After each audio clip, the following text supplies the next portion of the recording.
ఈరోజు తెలంగాణ అవతరణ దినోత్సవం ఏంటంటే ఇవాళ 10 సంవత్సరాలు ఈ రోజుకి. కానీ ఆయన పోయిన సంవత్సరమే దశాబ్ది ఉత్సవాలు చేసిండు. దశాబ్ది ఉత్సవాలు చేసుకుని ఈరోజు మేము చేస్తున్నాం తెలిస్తే నిన్న మొదలుపెట్టిండు మళ్ళా. ఎందుకంటే మనకు ఇండియాకి ఫ్రీడమ్ వచ్చినప్పుడు ఆగస్టు 15 ఇండియా ఫ్రీడమ్ అని బ్రిటిష్ వాళ్ళు అనౌన్స్ చేయగానే అప్పటి పాకిస్తాన్ చెందిన జిన్నా గారు ఆగస్టు 14 ఇండిపెండెన్స్ చేయలేక అక్కడక్కడ జరుపుకున్నట్టు ఈయన కూడా ఆ విధంగా నిన్న మొదలు పెట్టిండు. పోయిన సంవత్సరం చేసిండు.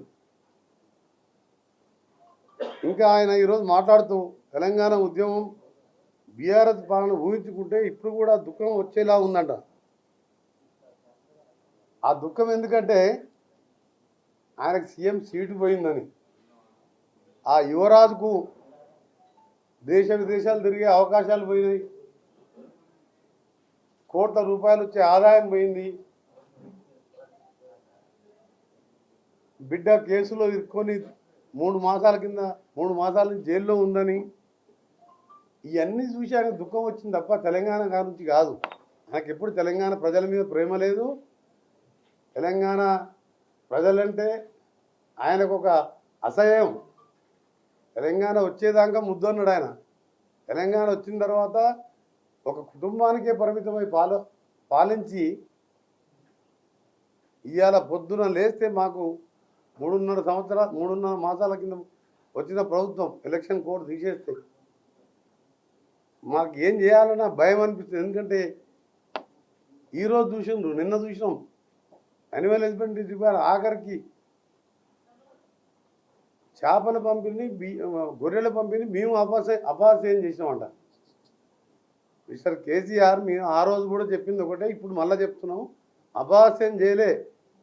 చేపల పంపిణీ గొర్రెల పంపిణీ పెరుగుదా 1000 కోట్లు దోసుకుంటుందని చెప్పినాం. ఆ మాట నిజమైందా లేదా? దానికి సంబంధించిన సిఇఓ అప్పటి minister animal husbandry minister OSD నిన్న అరెస్ట్ అయిందా లేదా? చేపల మీద కూడా 1000 కోట్లు తిన్నారు. ఈరోజు ఆయన తెలంగాణ గురించి మాట్లాడిన మాటలు, భాష, స్పీచ్ చూసిన తర్వాత బాధ అనిపిస్తుంది. ఇంకా ఆయన చూస్తుంటే ఆయన మంత్రి పదవి రాలేదని చెప్పి తెలంగాణ అందుకున్నాడు తప్ప ఆయనకు తెలంగాణ మీద కానీ ప్రజల మీద కానీ తెలంగాణ రాష్ట్రం మీద కానీ ఏం అవగాహన లేదని. 99లో 41 మంది ఎమ్మెల్యేలు మేము 90 మంది గెలిస్తే పదే ఢిల్లీకి పోయి సోనియా గాంధీ గారు ఆమెని కలిసి ఈ రాష్ట్రం ఎందుకు ఏర్పడాలి, 69 ఉద్యమం ఏంది, అప్పుడు ఎంతమంది చనిపోయిందో, ఇప్పుడు పరిస్థితులు వేరు మేడం, రాష్ట్రం కావాలని మేము అడిగితే ఆమె స్పందించి అప్పట్లో మన సీనియర్ కాంగ్రెస్ నాయకుడు ఫైనాన్స్ మినిస్టర్గా మేధావి అయిన ప్రణబ్ ముఖర్జీని కమిటీ చైర్మన్గా వేసి మాతో చర్చలు ప్రారంభించి 2 సంవత్సరాల తర్వాత ఆ డిప్యూటీ స్పీకర్ హోదా అనుభవించి అప్పుడు రాజీనామా చేసి ఆయన తెలంగాణ అన్నాడు. అంటే ఆయన ఒకడంటాడు, ఆయన అనేవరకు తెలంగాణ గురించి లేదన్నాడు.